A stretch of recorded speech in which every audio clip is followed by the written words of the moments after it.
V jarnej prírode môžeme nájsť veľa krásnych vecí. Bohužiaľ, ale aj takéto poklady. A s tým treba rozhodne niečo urobiť. Školský dvor sa postupne začal zaplňať dobrovoľnými čističmi prírody. Pred rokom sme sa tu stretli a vyčistili sme časť nášho potoka. Tento rok by sme chceli vyčistiť niekoľko turistických chodníkov. V prvom rade by som vás chcel privítať na dnešnej brigáde. Táto brigáda sa robí z dôvodu toho, že budeme 4. júla usporiadavať zraz turistov celoslovenský. Máme príslo, preto potrebujeme troška tú našu prírodu aj vyčistiť. Po krátkom úvode, rozdaní vliec a rukavíc sa deti, rodičia a turisti s chuťou pustili do práce. Napriek zamračenému a daždivému počasiu dobrá nálada nechýbala deťom ani dospelým. No ja sa veľmi teším.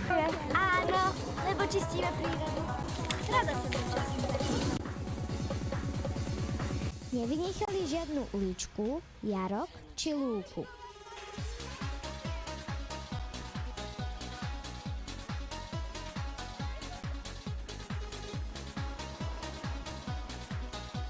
Zatiaľ, čo deti čistili okolie školy, chát a hotelov, členovia turistického oddielu sa venovali vzdialenejším miestam.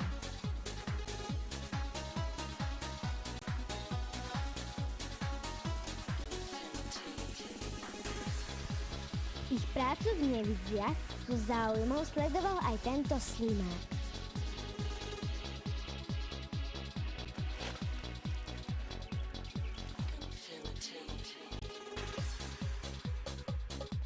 Názory na túto aktivitu sa v mnohom zhodovali. Ľudia, ktorí ten bordel vyhadzujú, tak by sa mali za to hanbiť a mali by sa nad tým zamyslieť. Ja som nadšený, ja som veľmi rád, teda by som mohol povedať, že konečne sa niečo robí a že sa čistí.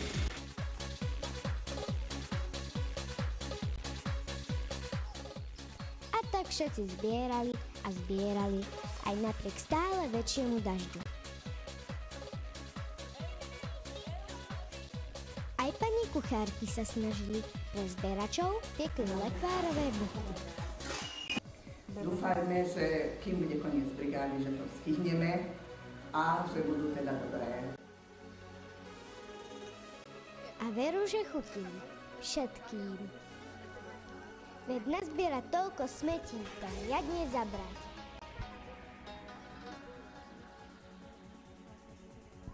Ale pre takéto krásne okamihy sa tá trocha námahy určite oplatí.